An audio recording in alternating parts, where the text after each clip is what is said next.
हम दुनिया पर ग्लोबल वार्मिंग के खतरों की आज बात कर रहे हैं। आपको बता दें कि क्लाइमेट चेंज पर कल मोरक्को में ग्लोबल कॉन्फ्रेंस भी खत्म हुई है।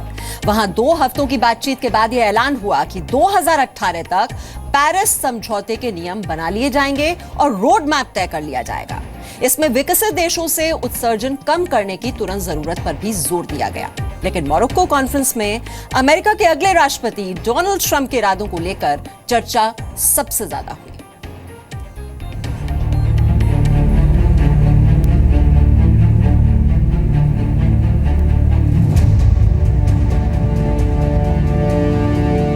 पेरिस क्लाइमेट डील को कैसे लागू किया जाए, मोरक्को में हुए ग्लोबल क्लाइमेट कॉन्फ्रेंस की चिंता इसको लेकर कम थी, बल्कि मोरक्को में जलवायु परिवर्तन पर मंथन करने आए दुनिया भर के नेताओं की चिंता थी कि अगर अमेरिका पेरिस समझौते से पीछे हट गया तो क्या होगा।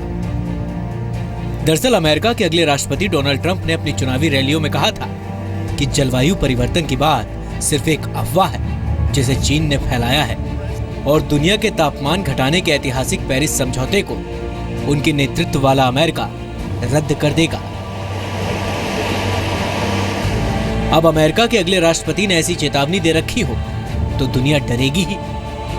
N'avons strictement aucun doute sur l'esprit de pragmatisme du président Donald Trump, mais également de la démonstration d'engagement qui a été faite par l'ensemble du peuple américain। 2017 में होने वाले क्लाइमेट कॉन्फ्रेंस के होस्ट फिजी को Donald Trump से appeal करनी पड़ी है कि हमें वैसे ही बचाइए जैसे दूसरे विश्व युद्ध में बचाया था।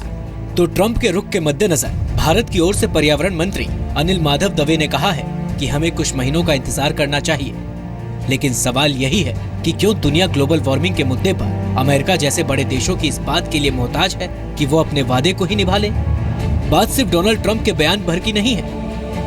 G20 देशों के 2 देश अमेरिका और ऑस्ट्रेलिया कार्बन उत्सर्जन कम नहीं कर रहे। अर्जेंटीना, कनाडा, सऊदी अरब, टर्की भी उन देशों की कतार में है जिन्होंने घरेलू स्तर पर कार्बन उत्सर्जन कम करना नहीं शुरू किया है।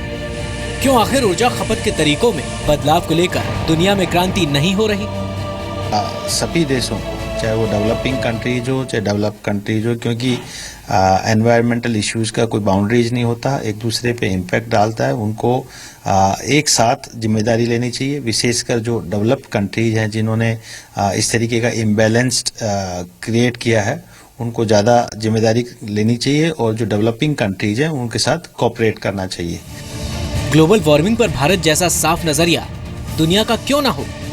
भारत ने अपनी तरफ से 2 अक्टूबर से पेरिस समझौते को लागू कर दिया है, जबकि क्लीन एनर्जी की मौजूदा क्षमता से भारत की ऊर्जा जरूरतों को पूरा करना एक बड़ी चुनौती है।